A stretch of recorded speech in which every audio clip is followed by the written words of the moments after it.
नमस्ते दोस्तों।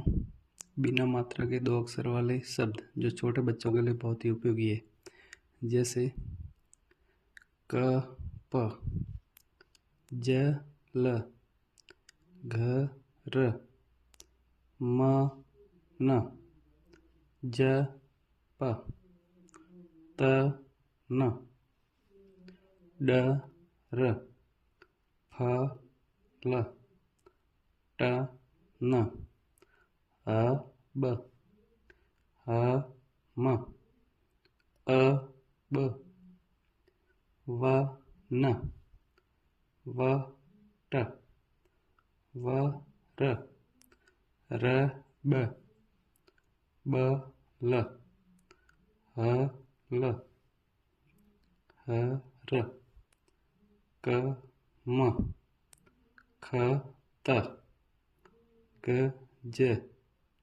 छ त, ज ग।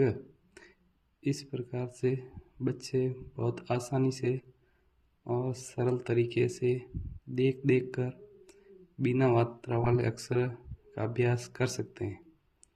धन्यवाद।